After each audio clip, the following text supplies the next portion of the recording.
안녕하세요. 교육진담 입시 무엇이든 물어보세요 시간입니다. 안녕하세요. 안녕하십니까. 안녕하세요. 네. 저는 인사하세요. 알았어. 저 교육진담 입시 무엇이든 물어보세요 진행을 맡고 있는 민우입니다. 예. 자, 소개하시죠. 입시킬러 레옹입니다. 요즘 레옹님 인기가 상승하고 아, 저한테 레옹님 만나게 해달라고 지금 학부모님이 지금 쫙 요청하고 있습니다. 감사합니다. 최선을 다하겠습니다. 저보고 좀 이상한 얘기 좀 하지 말라고. 자, 우리 네, 입시 국어 무엇이든 물어보세요. 국어 고등부 강사 임혜림입니다. 그냥 뭐 소리가 나와.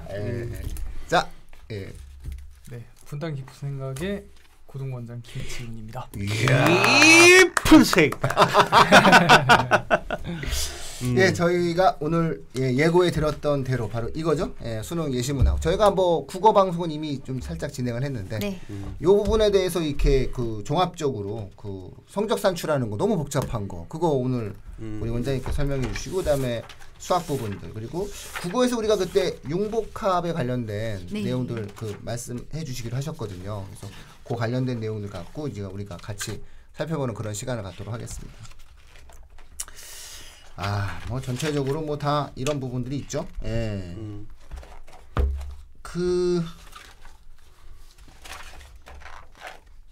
지 원장님, 이거 네. 일단 먼저 이 점수 따지는 거요. 네, 이거 진짜 어마어마하게 어렵던데. 그렇죠. 예. 진짜 복잡하죠. 네, 예. 학부모님들과 청취자분들이 이거 정말 기다리고 계셨던 것 같아요. 예. 이거 어떻게 할까요? 근데 이게 제가 수업을 해야 될 것 같아가지고 이걸로 수업을 해야 그래도 돼요? 좀 편하게 최대한 좀 쉽게 좀 말씀을 드려볼게요. 그러니까 이게 이제 사실 그 2005년부터 해서 2011년까지 한번 수학 같은 경우에 선택 과목 체계가 있었거든요. 근데 그때도 이렇게 똑같이 한번 했었기 때문에 이 뒤에 써져 있어요. 이미 그때 한번 했으니까 얘는 검증이 된 점수 산출 방법이다. 믿어도 돼. 뭐 이렇게 써져 있긴 하거든요. 근데 실제로 이제 국어는 제가 이제 안 풀어봐서 풀어도 어차피 잘 모를 것 같고 그래서 잘 모르겠는데 수학 같은 경우는 이제 세 과목의 선택 과목이 있는데 그걸 이제 풀어보면 너무 난이도가 달라요. 그래요? 네. 그러니까 확률 통계가 너무 쉽게 나오고 그 다음 기하랑 미적분은 약간 비슷하긴 한데 난이도 수학적인 난이도는 미적분이 확실히 높았고요. 그다음에 기하는 그래도 계산이 조금 복잡하게 나온 것 같아요. 그것도 좀 빠르게 할 수 있는데 그냥 좀 계산으로 돌파를 할 수 있다고 봤을 때 그때 계산을 좀 복잡하게 만들어서 난이도를 그걸로 약간 비슷하게 맞추긴 했어요. 그래도 미적분이 좀 더 어려운 건 맞는 것 같고요. 그래요? 네. 그러면 이제 저는 이제 문제 풀면서 이 점수 공식을 만약에 몰랐다라고 하면 그런 의문이 들 것 같아요. 그러니까 사실 확통을 푸는데 드는 시간에 한 3배 정도는 더 들었을 것 같아요. 미적분을 풀 때. 그러면 이제 시간 배분에서 엄청난 차이가 나잖아요. 그러면 공통 과목을 풀 수 있는 또는 검토를 하고 뭐 이럴 수 있는 여유가 확통을 선택한 학생들이 있는 거고. 오히려 그럼 그 학생들이 더 잘 볼 수 있겠네요? 그렇죠. 그런 생각을 할 수 있죠. 네. 그런 생각을 할 수 있을 건데. 그러나 이제. 그러니까 저는 이제 그런 기대를 했죠. 처음에 이제 예시문항이 나오기 전에는 네. 와, 평가원이 어떻게 이 세 과목의 난이도를 맞출까라는 굉장히 머리 아플 것 같다는 생각을 했었는데 막상 이제 까놓고 보면 대놓고 그냥 안 맞췄죠. 대놓고 그냥 그 난이도대로 과목의 특성대로 그냥 내놓은 시험이에요. 네. 확통을 어렵게 내지 않았어요. 확통에서 아주 어렵게 낼 줄 알았는데 확통은 그냥 옛날 확통대로 기하도 옛날 기하대로 그다음 미적분은 옛날 미적분대로. 그럼 미적분은 엄청 어려운 거잖아요. 그렇죠. 미적분이 어렵죠. 엄청 어렵죠. 미적분 보는 학생들이 불리하죠. 시험 점수를 더 잘 받는 게 불리한 거로 그냥 대놓고 그냥 그렇게 만들었더라고요. 근데 그게 사실 이유가 있어요. 이 점수 산출하는 방식 때문에 그렇거든요. 그러니까 아마도 평가원은 데이터가 되게 많을 거예요. 지금까지 수능의 그렇죠. 역사가 다 데이터로 쌓여 있을 거기 때문에 이렇게 내도 지금 이 점수 산출하는 방식에 의해서 점수 산출을 하면 실제로 그 난이도와 더 어려운 공부를 했던 학생들이 조금 더 이제 대우를 받을 수 있는 점수 산출 방식이다라는 확신을 갖고 있는 것 같아요. 그러니까 미적분이 이렇게 어렵게 내고 네. 확통을 쉽게 내도 그럼 미적분을 선택한 학생들이 불리하지 않고 살짝 이익이 나는 방법 네. 방향으로 네. 될 거다. 네. 왜 그런 그렇죠? 자신감을 갖고 있는 것 같고요. 그래서 네. 일단은 이제 4단계에 걸쳐서 점수를 산출하게 돼 있어요. 4단계요? 네. 아우 이게 벌써 어떡하지? 4단계야. 청취자분들 4단계입니다. 자, 1단계는요? 1단계는 일단 그 선택 과목의 원점수가 있잖아요. 그 원점수를 변형을 해요. 그러니까 변형 원점수, 조정 원점수, 조정 점수. 조정 원점수를 산출을 하는데 여기에 이제 베이스가 깔리는 게 그 선택 과목이 국어 같은 경우는 2과목, 그다음에 수학 같은 경우는 3개의 과목이잖아요. 예. 그 수학으로 말씀드리면 그 3개의 과목을 선택한 학생들 집단이 따로따로 다 있잖아요. 그죠. 그래서 그 3과목 선택한 3집단에 공통 과목 원점수 평균이 다 따로 있을 수원수투. 거예요. 예. 네, 공통 과목은 이제 수원수투죠. 음. 그거를 이제 확통 선택한 학생 평균이 그래? 있을 거고 그죠. 미적분 학생들끼리 평균이 있을 거고 그다음에 기하끼리 있을 거예요. 그거를 기본 베이스로 깔아요.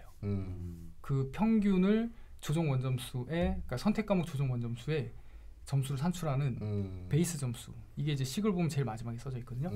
그걸 그냥 더하게 돼 있어요. 그러니까 이게 베이스로 깔린다는 얘기는 평균이 높은 집단에 속해 있는 학생들이 유리한 거죠. 그죠. 네. 그러니까 잘하는 애들이 많은 집단을 이걸로 산출하겠다는 얘기고 이건 대놓고 그 미적분 선택한 애들이 이 점수가 높을 거니까 평균 성적이 높겠죠. 네. 그렇게 예상하는 거죠. 예상만 하는 게 아니라 이미 데이터를 실제로 갖고 이미 있을 것 데이터에서 같아요. 이게 매우 높을 것이다. 네. 그 그래. 실제로 이제 문과랑 이과의 평균만 따로 따져봐도 이제 사실 이과가 똑같은 문과 시험을 봤을 때 평균이 분명히 다를 거기 때문에 공통 과목에서 충분히 차이가 많이 날 것 같고요. 어떻게 보면 확통 선택하는 학생들이 좀 자존심 상할 수 있는 얘기긴 한데 자기가 이걸 뒤집으려면 공통 과목도 정말 열심히 공부해서 이제 미적분 선택하는 아이들 집단을 이겨낼 수도 있지 않을까라는 기대도 사실 하는데 아마 데이터를 이기긴 쉽지 않을 것 같긴 하고요. 그거를 이제 기반으로 해서 점수 복잡한 식을 산출을 하는데 이거는 이제 나머지는 그 원래 그 통계 파트에서 이제 점수를 표준화해서 계산하는 방식 그대로 이제 계산을 해요. 그러니까 기본 베이스를 그 집단의 공통 과목의 평균 점수를 베이스로 깔고 그 뒤에 이제 그 자기가 봤던 선택 과목의 원점수를 표준화시켜서 그걸 이제 더한 상태로 조정 원점수를 이제 산출을 하는 방식이고요. 그렇게 해서 그게 1단계예요. 그러면 이제 각각의 이제 각 자기가 봤던 원점수, 그러니까 선택 과목의 원점수가 있는데 그걸 이제 조종해서 조종 원점수를 갖고 있는 거죠. 그걸 갖고 있는 상태에서 이제는 공통 과목 원점수랑 그 조정 원점수, 선택 과목의 조정 원점수를 가지고 요거 두 개를 이제 각자 표준화하는 단계가 이제 2단계가 되고요. 네, 그 표준화하는 방식은 이제 거의 똑같다고 보시면 돼요. 기존에 표준화했던 방식이랑 똑같아요. 네, 표준 점수. 그래서 거기서 이제 자기 점수에서 평균 빼고 표준 편차로 나누는 뭐 그런 형태로 각각 점수를 하고요. 그러니까 2단계는 별로 안 중요하고요. 1단계가 중요하고 그다음에 3단계가 중요한데 3단계에서 이제 가중치를 부여를 합니다. 그래서 표준화된 두 개의 점수가 있잖아요. 원점수 공통 과목 원점수를 이제 표준화했고 그다음에 선택 과목 조정 원점수를 표준화했고 이 두 개의 가중치를 부여를 해요. 근데 가중치가 수학 같은 경우는 그 공통 과목의 점수 배점이 74점이고요. 그다음에 선택 과목의 점수가 26점이거든요. 그래서 이거를 각각 나온 그 표준 점수에다가 공통 과목에는 0.74를 곱하고요. 이제 선택 과목에는 0.26을 곱해서 이제 그 곱한 점수끼리 이제 더하는 상태가 되는 거죠. 그럼 그게 이제 표준화된 점수가 되고요. 그러니까 3단계가 왜 중요하냐면 이제 그 뒤에도 이제 설명이 나오긴 하지만 똑같은 점수를 이제 받았어요. 원점수가 동일해요. 수학 시험에서. 그리고 이 두 학생이 똑같은 선택 과목을 선택을 했어요. 똑같이 선택하고 원점수가 똑같을 때 그러면 이 두 학생 중에 어떤 한 학생은 공통 과목을 좀 더 잘 받고 점수 합산 똑같은데 어떤 학생은 선택 과목을 더 잘 봤어요. 그럼 누가 더 유리하냐라고 했을 때 선택 과목에는 더 큰 숫자가 곱해지잖아요. 0.74로 곱하고 공통 과목에 선택 과목은 이제 0.26로 곱하기 때문에 공통 과목 잘 본 학생이 좀 더 유리하죠. 네. 그래서 공통 과목이 상당히 중요한 상황이긴 하죠. 예. 네. 그리고 이걸 잘 봐야 또 전체적으로 다 같이 그 집단끼리 이득을 보는 거기 때문에 아무튼 그런 상태고 협동과 이제, 경쟁을 그냥 동시에 만들어 보여줬어요. 그렇죠. 그래서 그렇게 표준화된 거에 이제 최종 원래 하던 대로 이제 100 기본 점수 100에다가 곱하기 20을 해서 이걸 더하면 이제 표준 점수가 4단계가 나오는 거죠. 야, 복잡하네요. 되게 복잡하죠. 훌륭하십니다.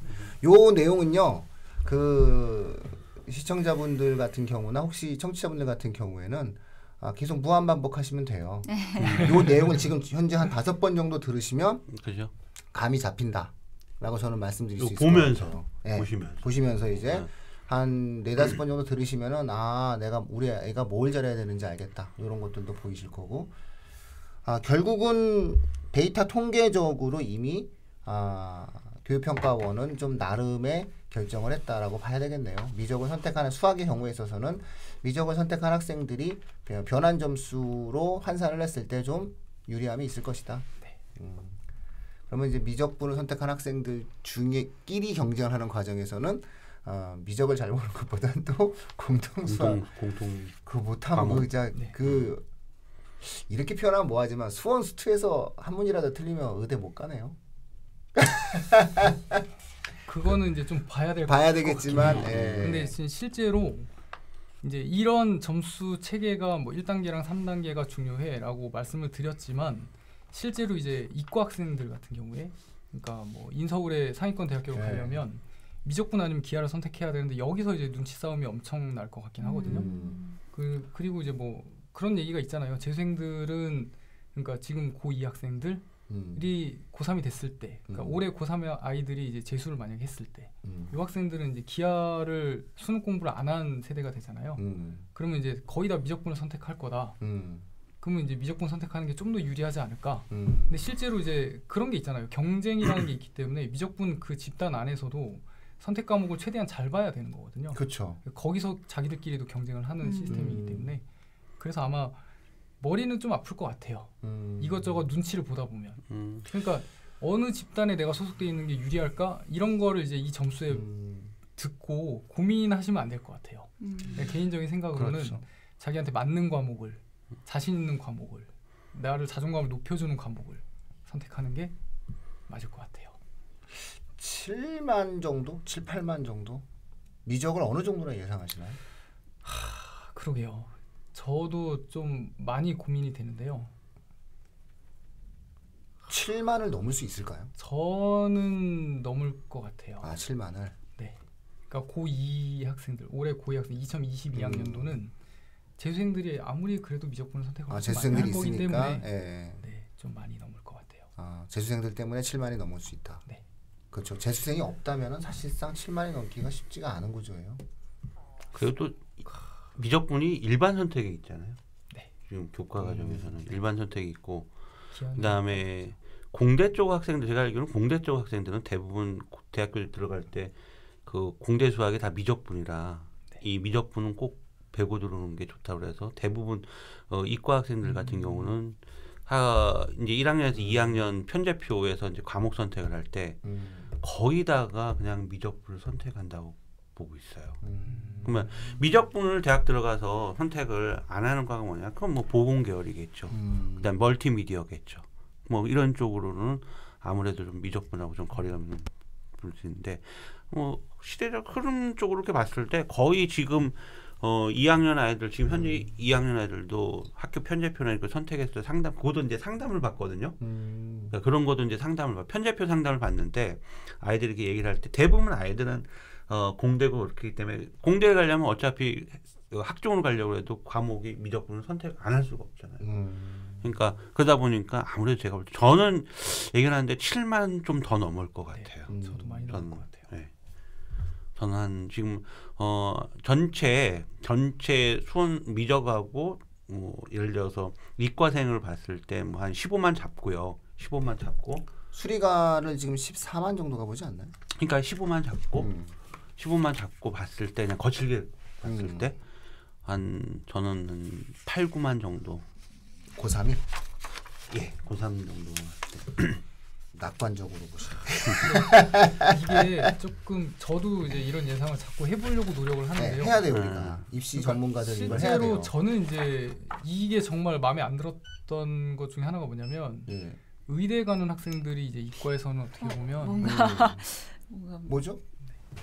네, 방금 무슨 소리가 오. 어머 뭐예요? 아, 초가 꺼졌어요. 누구 촛불도 키지 않은 저기 축하 케이크 왔어요. 축하할 일이 있는 거죠? 아, 네네네. 아유 뭐 저기 우리 레옹님 생일인데 저는 어떤 분이 생일이신가? 와. 레옹님 생일에 레옹님 생일. 아. 아, 또 이렇게 준비. 팬이 지금 보내온 거예요 케이크를? 어.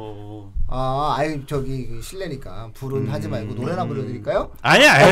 나중에 뭐 케이크랑 같이 먹고 그러면 되죠. 뭐 그래요? 이런 것까지도 챙겨드리고. 아이고 고맙습니다. 아유. 당연히 생일은 챙겨야죠. 예. 그래도 자, 다 드세요. 다 괜찮아요. 불 괜찮아요. 예. 축하합니다. 그러면서 또 한번 얼굴 나오고. 저희 이사님 대장하셨죠. 생일 축하드립니다, 레옹님. 생일 축하드립니다. 고맙습니다. 생일 축하드려요. 피디님 고맙습니다. 네. 이따 끝나고 같이 먹어요. 네. 다시 그럼 이어서 가시죠. 예. 근데 이게 좀 이과 최상위권 학생들 의대를 가려고 많이 하잖아요. 네. 의대에서 미적분이 필요할까? 의대에서 기하가 필요할까? 아이들한테 사실 확통이 농담으로 필요하죠. 그런 얘기 하거든요. 확통이죠, 확통. 수술을 할 때 미적을 하면 어떡해요? 이게 잘 배를 째기 위해서 기하가 필요하려나? 뭐 미적분이 필요하려나? 미적하면 큰일 이렇게 나죠. 농담으로 얘기하는데 지금 사실 이 교육 과정 자체가 지금 문이과도 통합을 하고 그리고 각 대학교에서 이런 어떤 과 선택하는 데 있어서 정말 대학교에서 필요한 공부를 고등학교 때 하고 온 거를 이렇게 맞춰서 평가를 하기 위한 어떤 교육 과정이라고 생각을 하는데 대학교에서 이제 발표 자체도 이제 어떻게 보면 뭐 그래 니네 교육 과정 그렇게 짜놨지만 우리는 공부 잘하는 애들 뽑을 거고 변별력이 없는 확통으로 뽑을 수는 없으니 미적분과 기하를 가지고 뽑겠다. 뭐 이렇게 선언을 했고 그거에 맞춰서 그냥 시험도 평가원도 네. 확통으로는 변별력을 나도 못 주겠다. 어쩔 수 없는 것 같아요. 지금까지 그랬던 적이 없기 때문에 그래서 그냥 이렇게 가는 것 같아요. 그러면 결국 교육 과정을 생각하는 것보다는 그러니까 대학교에서 뭔가 공부하기 위한 뭐 이런 것보다는 그냥 예전에 선택할 때도 그랬거든요. 미적분 다 선택했거든요. 그냥 조금 일부가 확통 선택하고 이산수학은 거의 선택을 안 했던. 그렇죠. 그런 쪽으로도 지금 갈 수 있지 않을까. 지금은 아예 그냥 문이과 통합은 거의 아닌 것 같고요. 그냥 이과는 미적 기하 중에 문과는 그냥 확통 선택하고 그냥 가자. 그래서 평가원이랑 대학교랑 좀 짰나 이런 생각도 좀 들긴 하는데. 예, 그래서 제가 고민하는 거는 상위의 대학들은 짤 수 있죠. 네. 예, 상위의 대학들은 어차피 수능이라고 하는 것을 대학 입학 이후에 쓰임의 문제로 선택하는 것이 아니라 네. 학력적인 형태의 줄 세우기로 일단은 결정을 한 거예요. 그리고 평가원도 어쩔 수 없이 거기에 보조를 맞춰줄 수밖에 없죠. 왜냐하면 정시 인원을 40% 늘렸기 때문에. 네. 문제는 이제 그 줄 세우기가 의미가 없는 대학들이 많아요. 현재 입시를 우리가 따져보면은. 그 대학들 같은 경우 실질적으로 확통을 가지고도 공대 입학을 허용하는 대학 같은 경우에 있어서는 의미가 없는 거예요. 미적을 선택하냐 이런 부분들이. 근데 물론 이제 미적을 선택하면 조금 가중치를 두고 그 학생들에게 우선권을 주겠지만 그것이 미적을 실패해서 받는 점수의 어떤 하락과 오히려 그 시간 동안에 확통을 하거나 다른 과목에 집중해서 얻는 그 시간에 대한 내용을 보면은 중하위권 학생들 같은 경우에는 딱히 미적을 해가지고 더 많은 이익을 얻을 것이라고는 입시적인 측면에서 봤을 때는 장담할 수가 없거든요. 네. 이제 그런 부분이 이제 선택을 하지 않을 것이다라고 하는 어떤 인원수에 대한 문제가 생기기 때문에 현재의 수리가를 신청하는 학생들, 수능을 신청하는 학생들보다 약 한 절반 정도는 줄어들지 않을까. 우리가 이제 입시적으로 인원수를 예측하는 게 되게 중요하잖아요. 이제는. 지금은 이제 우리가 4단계 다음 단계로 우리가 항상 고민해야 되는 것은 인원수거든요. 이 모든 것들을 한 번에 뒤집는 게 뭐냐면은 인원수 깡패거든요. 이 모집단의 어떠한 숫자가 되게 중요한 부분이기 때문에 막상 이제 4단계가 청취자분들 같은 경우 이제 익숙해지기 시작한다면 그 다음에 관심사는 이제 인원수거든요. 이 과목들 누가 어느 과목을 얼마만큼 신청했느냐라고 하는 부분이 만들어지기 때문에 이런 부분들에 대해서도 좀 미리부터 좀 한번 고민을 하시는 그런 습관을 좀 가지시면 어떨까 싶습니다. 질문 하나 있어요, 원장님. 네. 그 수학과 네. 그 미적분하고 기하 있잖아요. 네. 기하 벡터가 빠졌잖아요. 네. 그럼 아이들이 이제 일반 선택하고 진로 선택을 하잖아요. 네. 그래서 두 개를 놓고 선택을 했을 때 다 공대나 뭐 학과를 잘 떠나갖고 어차피 이과 상위권 그다음에 의치안은 미적 아니면 기하잖아요. 네. 원장님 의견 생각은 뭐 아이들한테 추천해 준다면 예를 들어서 네. 미적을 하라고 하겠어요? 아니면 기하를 하라고? 기하... 아이들의 성향마다 더 다를 수 있겠지만. 그렇죠. 일단은 중학교 때부터 일단 도형에 대한 어떤 안 좋은 추억들을 많이 갖고 있어요. 그러니까 중학교 때 2학기 때 계속 도형이 계속 들어가 있으니까 2학기마다 그냥 싫었던 학생들 같은 경우는 그냥 기하를 선택하고 싶어 하지 않는 것 같아요. 근데 이제 벡터에서도 공간 벡터 파트가 빠졌거든요. 빠졌죠. 네. 근데 어떻게 보면 그 파트를 공부했을 때 아이들이 좀 공간 도형이나 이런 걸 좀 더 쉽게 하거나 뭐 이런 기억도 있는데 아무튼 공부 부담은 많이 줄었어요. 그리고 예전에 기하 그러니까 기백이라고 하죠. 기하와 벡터 이렇게 있을 때는 그때는 이제 미적분도 그 안에 들어가 있었거든요. 근데 그것도 다 미적분한테 넘어갔고 그래서 지금 단원 숫자로 보면 거의 2배가 넘죠. 미적분이 공부해야 될 그 단원이 훨씬 많거든요. 그래서 양이 2배로 늘었다, 2배 이상 늘었다 이렇게. 양이 2배 늘고 질도 2배 늘고 해서 한 4배쯤 되는 느낌인데, 그러니까 그런 기하에 대한 어떤 압박감이 없는 학생들 같은 경우는, 그리고 다른 과목 공부가 조금 더 밸런스적으로 더 맞춰야 되는 학생들 같은 경우는 기하를 선택해서 공부 양을 좀 줄이고 다른 과목 맞추는 것도 하나의 전략으로 쓸 수 있을 것 같아요. 왜냐하면 미적분이 일반 선택이고 기하가 진로 선택이잖아요. 근데 고등학교 때 이 선택에 따라 내신 평가 방식이 달라요. 맞아요. 절대 예, 그래서 그거를 한번 좀 네. 고민을 해봐야 될 필요가 있다는 거죠. 왜냐하면 미적분은 상대평가고 그 다음에 기하는 성취도 평가로 되어 있기 때문에 A, B, C로 이렇게 되어 있기 때문에. 근데 기본적으로 상위권 학생들이 미적은 해야 돼요. 그러니까 그 교과 내신에서 미적을 선택하지 않고 일단은 학종이나 여러 가지 의미가 있기 때문에 문제는 이제 이건 수능으로만 뽑아서 따져야 되는 문제겠죠. 근데 지금 이제 고등학교 2학년 학생들을 좀 말씀드리면 거의 많은 학교 분당 지역만 해도 확통을 해요. 2학년 때. 근데 그 확통을 아이들이 너무 하기 싫어하거든요. 이과 학생들 같은 경우에. 나 이건 수능도 안 볼 건데 왜 2학년 때 확통을 하지? 3학년 때 그럼 기하와 미적분을 하잖아요. 3학년 때 그 공부를 처음 해보고 자기들은 선택을 해야 되는 거예요. 그러니까 그게 부담이 있는 거죠. 그래서 기하를 2학년 때 하는 게 좋지 않을까라는 생각들을 정말 많이 갖더라고요. 저희도 이제 2학년 지금 올해 2학년 학생들 이제 교과 과정 막 바뀌고 학교도 막 엄청 혼란스러웠거든요. 근데 그 과정 속에서 거의 정리가 확통을 굉장히 많이 하고요. 기하가 얼마 없거든요. 2학년 때 기하는 학교가. 근데 내년에 바뀔 거라고 저는 예상을 합니다. 2학년 때 기하를 많이 하지 않을까라고 생각을 하고 6개월 정도면은 원래 해결이 가능하다라는 그런 선생님들이 생각들이 많이 있으실 텐데 기하는 그렇긴 한데요. 얼마든지 할 수 있는데 시험 준비를 해야 되잖아요. 그렇죠. 그러니까 6월 모의에 기하를 선택을 해볼 학생들은 학교 시험을 그래도 공부할 때 제 학생들은 제일 공부를 많이 하는데 그 공부를 2학년 때 미리 해보고 어차피 미적분은 또 선행을 또 많이 하니까 제2의 지구과학이 달라나 기하가. 그래서 조금 고민이 돼요. 근데 저는 모험을 너무 싫어해서. 왜냐면은 그랬다가 10,000명 하면 어떻게 할까요? 수강 신청한 시험을 한 5,000명 보고 이러면은 이거는 뭐 답이 없거든요. 그래서 저는 사실은 이제 미적이 얼마냐가 되게 중요한 게 미적보다 기하가 무조건 많을 수가 없잖아요. 그죠. 그러니까는 거의 미적 선택하는 학생의 많아야 30%가 기하인데. 그러니까 예를 들어 미적이 8만이면은 기하가 뭐 한 2만? 2만도 무섭거든요. 2만도 장기적으로 가서는 불확실성 때문에 예, 좀 어려움이 있기 때문에 결국 가장 중요한 것은 기하냐 미적을 결정하는 데 가장 중요한 거는 몇 명이 신청하느냐, 미적을 몇 명이 신청하느냐의 싸움이 되면서 우리가 생각하기에는 언뜻 생각하면은 이론적으로는 기하를 하는 것이 나쁘지 않을 것 같은데 막상 이제 인원수 자체가 이제 적기 시작하게 되면 거의 여학생들은 기하를 안 하는 것 같더라. 맞아요. 네, 공강지각력이나 뭐 네, 이런 그러니까 부분. 지금은 사실은 배제되어 가고 있어요. 현재까지는 배제되어지는데 사실 그 기아에 대한 내용은 우리 레옹님이 잘 질문하셨듯이 지금 스멀스멀 올라오는 중이에요. 기아가 이러면서 지금 연기가 막 지금 피고 있는데 이게 지금 불이 붙을지 연기로 끝날지는 좀 한번 지켜봐야 될 필요가 있을 것 같아요.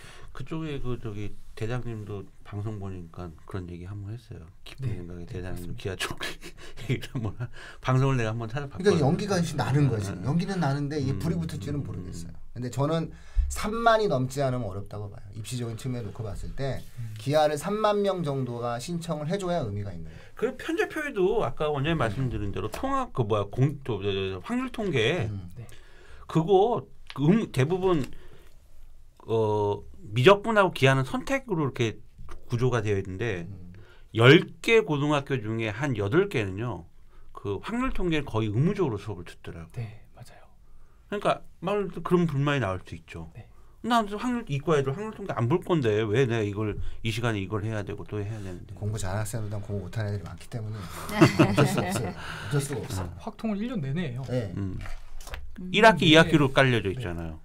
근데 사실은 쓰임새적인 측면에서 확률 통계가 그 4차 산업혁명하고도 맞아떨어진 요소들도 있고 진짜 중요한 거. 네, 빅데이터? 그런 과목이기 때문에 어쩔 빅데이터. 수가 없어요. 네, 네. 진짜 중요한 거. 그래서 아마 저는 확률 통계 1년 가르치는 거는 그렇게 변하진 않을 거예요. 여기에 추가로 뭘 더하게 할 건지 말 건지에 대한 문제인 거지. 그러니까 1년 동안 확통을 하면서 원하는 학생들을 기하를 하게 해줄 건지 아니면은 우리는 귀찮으니까 3학년 때 하라고 하든지 그런 결정 사안이 있을 뿐이지 확통을 1년간 이렇게 베이직하게 까는 것 자체를 어긋나게 하면서 이거를 뭐 3학년 때로 돌린다거나 이런 거는 수요 자체가 주류가 좀 아니다라고 좀 생각이 좀 들어요. 제가 보는 고등학교는 확률 통계가 원장님은 2학년 그런 학교도 있지만 또 한 10 중에 6은 2학년 때 수원 수투들을 하더라고. 확률 통계 미적 기하가 다 3학년 때로 가 있더라고.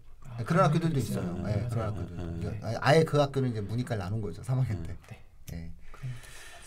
자, 참 뭐 근데 예시문항에 대한 다시 그럼 두 번째 주제로 들어가면 예시문항은 어떤가요? 수학은? 약간 좀 준비하시기 수학 전에 얘기만 너무 많이 해가지고. 준비하시기 전에 그러면 제가 막간을 이용해서 지금 막 그 청취자분들이 계속 질문이 들어오는 게 우리가 지금 이제 국어에서 혜림쌤 그 융복합 지문이 나왔다, 이중복합 지문이 나왔다. 이거를 좀 한번 문제를 가지고 한번 좀 설명을 좀 해주실 필요가 있을 것 같아요. 문항 몇 번인데 이 몇 번 문항이 뭐가 만들어져서 이게 어려워졌다. 이런 얘기를 좀 부탁드릴게요. 네.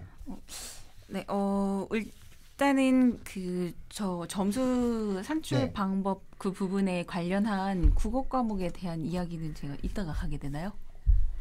그것도 해주세요. 그럼 다 해주세요. 다 해주세요 그냥. 제가 왜냐면 사실 그 점수 산출 방법의 변화에 따른 국어과의 뭐 이 전망에 대해서 국어를 제가 해주세요. 얘기하세요. 하고 싶은 준비를 대로 하세요. 해와서. 하고 싶은 대로 하세요. 예. 네, 뭐 케이크 갖고 그러는 아유, 뭐 먹으면서 할 수도 그렇죠. 있어요. 하지 마세요. 먹진 좀 그렇고 그냥 해주세요. 네. 네, 근데 이렇게 그 수학 원장님께서 김지훈 원장님께서 이제 자세하게 이 점수 산출 방식에 대해서 말씀을 해주셔서 저는 또 지난번에도 말씀드렸다시피 약간 존경하는 마음으로 이야기를 들었었거든요. 존경 절로 생겨요. 그렇죠. 그래서 저도 사실 이 막 엄청나게 여러 가지 막 그 숫자와 공식들이 막 있더라고요. 근데 저는 그걸 약간 흰 눈으로 이렇게 그 전문용어로 수로한다고 하죠. 이렇게 수로하면서 보게 되다가 마지막에 이렇게 드디어 국어로 한글로 정리가 되어 있는 부분을 보면서 네, 제가 정확하게 패스하면서 이해를 했었는데요. 그냥 좀 단순하게 말씀을 드려보면은 사실 수학에서는 이런 식으로 점수 산출하는 방법이 뭐 2005년에서 2011년에 가형에서 적용이 됐었던 검증인의 방식이라고 이야기를 하지만 국어에서는 완전 진짜 처음 일어나는 일이잖아요. 네. 선택 과목이 국어 과목에 그러네. 들어갔고 또 그러네. 그 언어와 매체를 선택하는 친구들과 화법과 작문을 선택하는 친구들이 또 잘은 모르지만 확률과 통계, 뭐 기하, 벡터 미적분을 선택하는 그 집단으로 나뉘는 것처럼 언어 매체를 선택하는 집단과 이 화작을 선택하는 집단으로 나뉘게 되는 거죠. 어떻게 네. 보면 동일하게 되는 거죠. 네. 그래서 많은 친구들한테 제가 물어봤어요. 제가 지금 딱 고등학교 2학년 학생들을 또 가르치고 있기 때문에 이 친구들이 당장 직면하게 될 문제라서 그냥 다짜고짜 이렇게 되는데 너는 무엇을 선택하겠냐라고 물었을 때 대부분의 아이들이 고민을 하거나 저는 엄매요 아니면 저는 화작이요 라고 이야기를 하는데 정확하게 갈리더라고요. 공부를 조금 열심히 하는 1, 2등급 정도 받는 상위권 친구들은 고민의 여지도 없이 언어와 매체라고 이야기를 하고 그 외의 친구들 그냥 3, 4등급이나 아니면 그 아래쪽의 친구들은 화법과 작문이라고 이야기를 하더라고요. 그래서 왜 그러냐라고 이야기를 했는데 사실 묻지 않아도 알 수는 있죠. 그 친구들은 항상 화법과 작문에서는 많이 틀려야 3개, 뭐 한두 개 정도 틀렸고 문법에서 5개 다 틀렸던 그런 친구들이었던 거고 그리고 문법을 공부를 했던 친구들은 이번에 화짝이 떨어지고 언어와 매체에서는 문법이 조금 그래도 주류가 되다 보니까 여기서는 시간도 줄일 수 있고 내가 공부한 만큼 정확하게 점수를 얻을 수 있는 과목이기 때문에 언어와 매체를 선택하겠다라고 이야기를 하더라고요. 근데 그 수학 선택 과목이랑에서 들어가는 점수 산출 방법이랑 국어 과목에서 들어가는 점수 산출 방법이랑 동일하잖아요. 예. 네. 동일하게 들어갑니다. 그러다 보니까 방금 말씀드렸던 것처럼 공부하기 싫은 학생들이 화작을 선택할 거고요. 그동안 공부를 열심히 해왔던 친구들이 언어와 매체를 선택하게 될 텐데 그럼 자연스럽게 언어와 매체를 선택하는 친구들의 공통 과목 점수의 평균이 높게 되겠죠. 그러면은 언어와 매체를 선택한 친구들은 문법을 공부하는 데 들였던 시간이 늘어나는 만큼 그만큼의 이 가중치를 부여받게 되는 거더라고요. 저는 여기 그 예시문항 안내서에서 나와 있었던 내용 중에 이 부분을 한번 말씀드리고 싶었던 게 학습 내용이 어렵고 학습 분량이 많다고 여겨지는 선택 과목을 응시했을 경우 그 집단의 공통 과목 점수가 평균적으로 높을 때 다른 선택 과목을 응시한 수험생들에 비해서 상향 조정이 될 수 있다라는 것은 공부하기 수월하고 좋은 점수를 받기 쉽다고 화작같이 여겨지는 선택 과목으로의 그 쏠리는 나 문법 공부하기 싫으니까 그 시간에 나 다른 거 공부해 수학 공부해야지 이 친구들의 그런 현상이라 뭐 유리하거나 불리하거나 그런 문제를 그래도 조금은 완화시켜 주겠다라는 방식이 되는 거겠죠. 근데 저는 그래서 그러면 언어와 매체를 선택해야 되냐 화법과 작문을 선택해야 되냐를 고민하는 친구들에게는 이렇게 얘기를 해줬어요. 너가 정말 공부를 열심히 할 자신이 있으면 언어와 매체를 선택해라. 무조건 어려운 과목 선택해서 더 많은 점수 받는 게 유리한 거니까라고 이야기를 했었거든요. 근데 그러면 화법과 작문을 선택했을 때의 장점은 없느냐. 제가 사실 이거 지지난주에 저희가 그 예시문항 분석할 때 말씀을 드리고 싶었던 부분인데 점수 산출 얘기할 때 넘겨야지 하고 참았던 부분이 있었어요. 언매의 장단점 그리고 화작의 장단점이 되는 거죠. 언매를 선택했을 경우에는 내가 공부한 양에 따라서 공부한 깊이에 따라서 정직한 점수를 받을 수 있게 되는 건데 사실 화작은 친구들도 다 공감하더라고요. 공부 정말 잘하는 친구들도 막말로 재수가 없으면 한 개씩 틀려요. 근데 공부를 진짜 한 번도 안 해본 친구들도 많이 틀려야 3개, 4개 이렇게 틀리는 게 화작이거든요. 그래서 어떻게 보면은 불리하게 되는 거죠.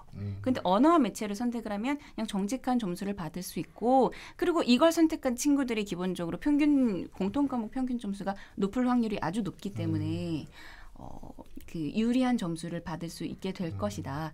그리고 화법과 작문을 선택했을 때의 장점은 문법 공부하는 데 들이는 시간을 다른 데 쓸 수 있다. 이 정도가 될 것 같습니다. 야, 이거 그냥 막 그 지난번에도 그렇고 우리 혜림쌤은 그냥 정보를 그냥 수도꼭지처럼 콸콸 틀어가지고 우리가 지금 이렇게 보유해야 될 정보를 막 방출해.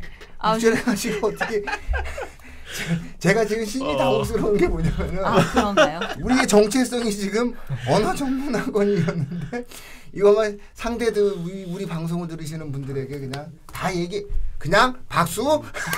왜 우리 공익방송이니까 알려줘야 돼. 알려드려야죠. 다음번에도 얘기 안 한 척하고 다시 얘기하면 되지 않을까요? 사실 이거는 그러니까 EBS에서 촬영 오는 거야. 네.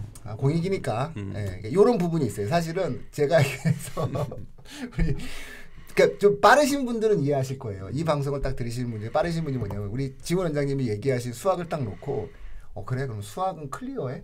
수학은 클리어하잖아요. 수학은 무조건 어렵게 낼 거고 변별력을 주고 평가원도 그렇게 냈다. 그러면 이제 제일 고민이 되는 게 뭐냐면 상위권 같은 경우는 이제 수능의 양대 축인 국어에서의 변별성인데 그러면 엄매야 화작이야 어디야? 라고 하는 어떠한 관심을 좀 가지실 텐데 그런 거 우리가 약간 숨기면서 가야 되는데 숨기지 않으셨어요? 예, 숨기지 않으셨고 예, 바로 이해되더라고요. 예, 바로 그런 형태의 효과를 갖는 선택 과목이 엄매다. 예, 현재는 그런 어떤 특징을 가질 것이다. 근데 이게 엄매가 왜 문제가 되냐면 또 제가 그래서 제가 말을 하고 말았네요. 인원수가 되게 중요하거든요. 근데 이 인원수가 미적이랑 기하랑은 비교할 수 없을 만큼 엄매는 일정 수가 보장이 돼요. 10만 이상이 보장이 되는 선택 과목이기 때문에 기본적으로 엄매가 가지는 형태의 어떤 선택 과목에서의 어떤 우월성이라고 하는 것은 입시에서 상당히 크게 영향을 좌우할 것이다. 그러니까 오히려 지금 현재 고등학교 2학년, 현재 고등학교 1학년 학생들, 그다음에 중등학생들 같은 경우에는 지금서부터 수능이라고 하는 어떤 흐름을 놓고 고민할 때는 국어 문법에 관련된 기초 베이스를 튼튼히 해놓는 것이 전체 수능 입시 전략에서 상당히 유리할 수 있다라는 말씀을 이제 결론적으로 좀 드릴 수 있을 것 같아요. 선택의 폭이 넓어질 수 있게 되는 거죠. 그렇죠. 네. 예, 그렇게 결론 내린다. 말씀을 좀 드릴 수 있을 것 같습니다. 자, 그러면 이제 그 전체적인 어떠한 그 수학 영역은 어땠어요? 문제에 대해서 좀 특이할 만한 어떠한 부분들은 물론 우리 지원 원장님 푸시기엔 다 뭐 이렇게 뭐 푸실 만한 하셨나요?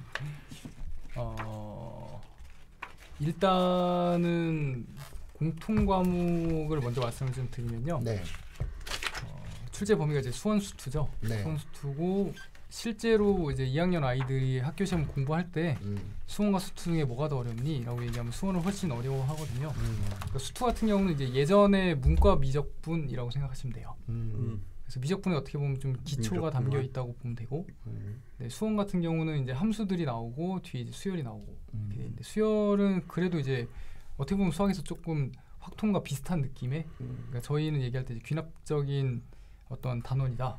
대부분 수학은 연역으로 되어 있는데 이제 확통이나 수열 같은 경우는 귀납적으로 되어 있다 이렇게 얘기해서 수열은 그래도 아이들이 좀 뭐 넣어보는 형태로 실제로 많이 출제가 되기 때문에 거기를 어려워하진 않는데, 그러면 이제 문제는 공통하면서 이제 수원의 앞부분에 나오는 함수들, 이건 이제 지난번에 이제 6월 모의고사에서도 말씀드렸던 것 같은데 비슷해요. 저기는 원래 어려운 문제가 지금까지 나왔었어요. 계속 나왔던 것들이고, 그러면 그 어려운 문제가 이제 문과의 30번 문제로 많이 나왔던 부분들이거든요. 이제 개수를 세는 문제들 뭐 이런 것들이 또 나올까 이렇게 고민을 했는데 지금은 이제 그거는 약간 안 나오는 것 같아요. 안 나올 가능성이 높아 보이고요. 난이도적으로 봤을 때는 느낌이 완전 달라요. 그러니까 1번부터 30번까지 그 전에 이제 완결된 시험으로서 하나의 수학으로서 그냥 딱 봤을 때는 21번까지가 어렵잖아요. 21번까지가 21번 어렵긴 한데 객관식이고요.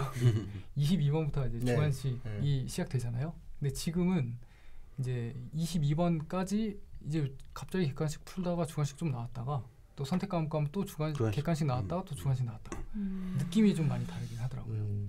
근데 난이도 자체는 제가 보기에는 수능에서는 이렇게 내진 않을 거예요. 저거보다 조금 더 어렵게 될 것 같고요. 그래서 공통 과목 자체도 변별력은 이제 마지막 문제들이 갖고 있는 것 같고요. 객관식 마지막 문제, 주관식 마지막 문제가 변별력은 갖고 있는데 아주 어렵진 않고요. 그리고 지금 수능이 되게 빡빡한 느낌의 수학이라면 빡빡한 것도 확통 푸는 학생들은 잘 못 느낄 것 같아요. 이걸 풀다가 이제 확통을 풀면 또 좀 약간 쉬운 느낌이 확 들거든요. 그래서 선택 과목에 따라 좀 다를 것 같고요. 미적분 학생들은 이제 공통 과목 딱 풀고 미적분 딱 들어가면 좀 이제 빡빡한 느낌이 역시나 들 것 같고요. 그다음에 기하는 이제 그 한 중간 정도의 미적분 쪽에 좀 가까운 느낌이긴 한데 그래서 예전에 봤던 시험하고는 느낌이 완전 달라요. 그러니까 처음부터 풀어 나갔을 때의 느낌이. 그래서 뭐 객관식의 가장 마지막 어려운 문제 21번, 그다음에 주관식의 마지막 29, 30을 제외하고 나머지 다 풀고 난 다음에 그 세 문제를 예전에 다뤄왔다면 지금은 또 좀 달라질 것 같아요. 공통 과목의 객관식 마지막 문제가 있고 주관식 마지막 문제가 있고 선택 과목의 객관식 마지막 문제와 주관식 마지막 문제가 있잖아요. 그게 이제 막 왔다 갔다 하면서 난이도가 그냥 푸는 입장에서는 한번 올라갔다 내려왔다가 한 4번쯤 반복되니까 좀 이제 막 종이도 넘겨야 되잖아요. 이게 막 선택 과목도 내 거에 다른 과목도 다 들어와 있으니까 왔다 갔다 하다 보면 정신이 없을 수도 있을 것 같아요. 그래서 좀 차분하게 앞에서부터 풀어나가는 연습이 좀 필요할 것 같고요. 그리고 또 다른 전략들이 이제 좀 자꾸 이게 좀 데이터가 쌓이다 보면 그런 것들도 좀 다시 한번 세워봐야 되지 않을까라는 생각은 있고요. 그래서 미적분 아까 말씀드린 미적분 제일 어렵게 나왔어요. 그래서 대놓고 난이도는 다르다. 그리고 대놓고 공부량도 다르다. 그리고 그걸 평가원도 알고 있고 그래서 점수를 이렇게 산출하기로 했고 그리고 실제로 미적분 선택한 집단과 확통 선택한 집단의 공통과목 평균이 차이가 정말 많이 날 수도 있을 것 같다는 예상을 해봅니다. 야, 이 정도면 우리 그 지훈 원장님은 우리가 무슨 수학에 문제가 있을 때마다 우리 교육진담 공식 패널로 다음 주에 또 오시면 매주 이렇게 얘기했다가는 도망가니까요. 일단 9월은 오시겠죠. 9월 목표 끝나고 하시는 방송에는 뭐 오셔야 되는 건 6월일 했는데 9월 어떻게 안 해요? 이런 식으로. 이런 방식으로. 그렇죠. 그리고 6월과 9월 했는데 수능 때 와야 될 거야. 이런 식으로. 이런 식으로 저희가 수학 관련된 문제가 생길 때마다 우리 지훈 원장님 모시고 이야기하겠습니다. 벌써 두 번째 지난주 방송보다 훨씬 본인의 색깔을 잘 드러내줘요. 방송 이거 별거 아니에요, 원장님. 그냥 방송할 때 케이크도 먹고 그러면 돼요. 아니 되게 잘 오가죠. 느끼시는 것 같아요. 그럼요.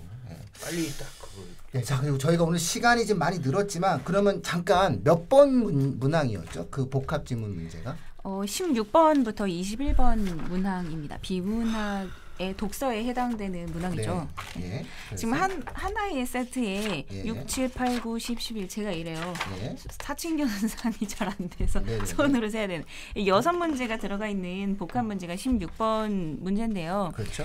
사실 이 문제에 대해서 친구들이 풀었다고 했을 때 풀어본 친구들이 있었거든요. 제가 이 문제 한번 풀어볼래라고 나눠줬을 때 풀어본 친구들이 있었는데 여기서 틀린 친구들은 거의 없었습니다. 왜냐면은 처음 나오는 신유형이기 때문에 하나의 비문학 독서 세트에 2개의 이야기를 다루고 있는 주제는 비록 동일한 음악이라는 세트로 동일하지만 2개의 이야기를 다룬 복합 비문학 지문이 나왔다고 했을 때 당황하는 거를 감안해서 문제 난이도는 조금 쉽게 조정이 되어서 예시 문항이 나온 상태이고요. 그래서 저는 이 문제를 보면서 문제가 별로 어렵지 않네라고 저도 생각했고 친구들도 생각해서 별로 무섭지는 않은 것 같아요라고 친구들이 얘기를 했었거든요. 저도 문제 어렵진 않다라고 했는데 저는 지난번에도 살짝 말씀드렸던 건데 이 가슴 속에서 스멀스멀 피어오르는 그 공포가 어떤 부분이 있었냐면요.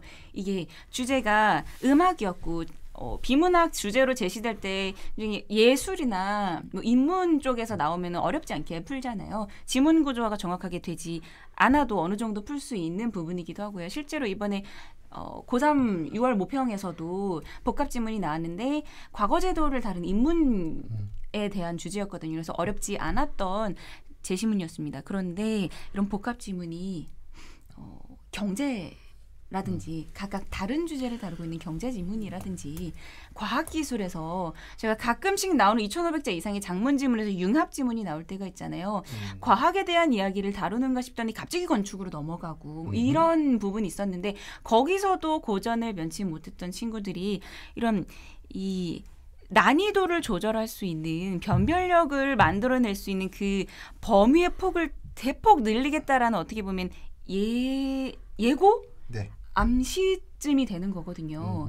그래서 저는 이 장문을 지금까지 융합 장문을 준비했던 친구들에게 다시 한번 이야기를 하고 혹은 융합 장문에 대해서 대비를 하지 않았던 친구들에게도 얘기를 하고 싶은 게 그냥 그동안 감으로 내가 글을 읽을 수 있는 가독을 잘한다라는 이유로 풀었던 친구들에게 다시 한번 경각심을 세워주고 싶은 문항이었습니다. 지문의 구조화가 정말 중요한 문항입니다.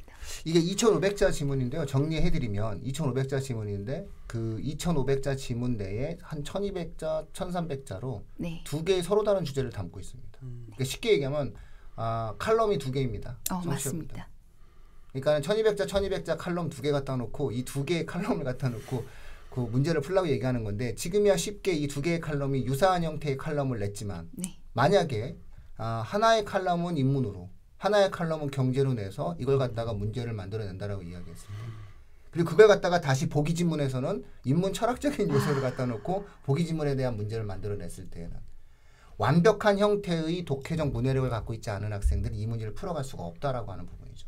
다시 말해서 평가원이 올해 이걸로 변별력을 줄래라고 얘기하면 여기서 변별력이 생긴다는 겁니다. 그렇죠. 대한민국 학생들 30만 명을 이 문제로 줄을 세워야 되겠다라고 결정하는 순간 이 문제로 1등부터 30만 등까지를 정확하게 줄 세울 수 있다라고 하는 부분이 이 복합 지문의 어떤 갖고 있는 힘이다. 네. 그러니까 그 전에는 그냥 2,500자라고 했을 때 그냥 2,500자가 하나였어요. 환율 나왔다? 그럼 2,500자가 환율에 관련된 내용으로. 비트겐슈타인 나왔다? 비트겐슈타인의 하나에 대한 내용인데 이제는 환율과 비트겐슈타인을 1,200, 1,200자 사이좋게 나누고 예, 그 다음에 제시문에서는 또 다른 것도 낼 수 있고 이런 형태로 문제가 나왔기 때문에 확실하게 문해력을 가지고 양자에 대한 지문에 대한 이해와 독해를 하지 않는다라고 했을 때는 이 과정에 대한 문제를 좀 풀어가기가 생각보다 쉽지 않을 수 있다. 이런 말씀들을 저희가 좀 드렸다. 이렇게 이해하실 수 있을 것 같아요. 생일 축하드려요. 생일날 뭐해요? 생일날 뭐해? 네? 생일날 가족과 함께. 가족과 정말? 함께. 아 그럼요. 가족과. 내 눈을 보시고 정말? 일산에서 와서 일산에서 지금.